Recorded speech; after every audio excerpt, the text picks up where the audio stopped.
Is it fair? I mean, this is a judge that has represented multiple cases in the Mueller probe, including Paul Manafort. Is it fair for her in this instance to issue a gag order? So she did issue a gag order in the Paul Manafort case. One of the important things about issuing gag orders is you're deciding whether or not the person should be able to advocate for themselves publicly while also not tainting public perception if there is a jury trial. In this case, where it does seem that Roger Stone is pleading not guilty, it is important for him to be able to have the ability to advocate for himself publicly, but at the same time, you have to weigh the fact that this case is so intense, it is nationally followed and recognized, that there is the importance of protecting the evidence and protecting the way in which the public perceives the evidence. Because it's difficult if you're finding jury members that are impartial to be able to have people that can actually be impartial. Well, I guess the difficult thing in his case, too, and he said that if the judge was going to issue a gag order, he would fight that. I guess my next question is, how can he fight that?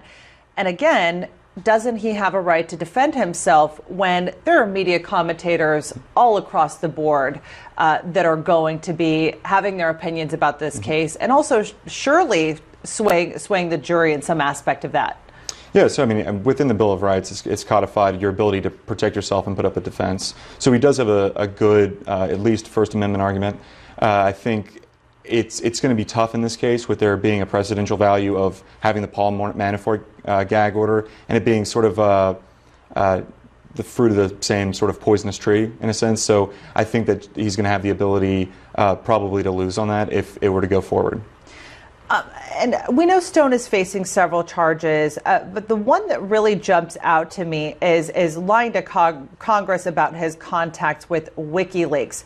You know, as a campaign manager, isn't it your job to get dirt on your opponent? I mean, so the contacts with WikiLeaks, what is illegal? Lying to Congress, but not illegal in the sense to contact a news organization who says, hey, I might have something on your opposing candidate. What's illegal about that? So that's the I guess the bifurcated argument that people have when they're discussing this case. There is the one argument that the original Donald Trump Jr. thought that, oh, someone just brought this to us, they had dirt on Hillary Clinton, who wouldn't say no to that?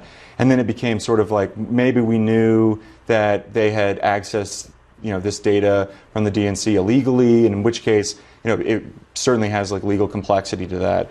If it was just sort of like a guy bringing like an old yearbook photo or whatever, as we're seeing today, I mean, like, right. that's a different thing than, hey, we access this illegal data, do you want the illegal data? And so that's sort of what the Mueller investigation is really about, and to what extent that Trump was involved in the access of that information. I mean, him being the liaison between what it seems like Bannon, Manafort, and WikiLeaks, of which WikiLeaks has said that they accessed the information illegally, which is sort of their modus operandi. I mean, that's a problem, and that's kind of where the Mueller investigation is going.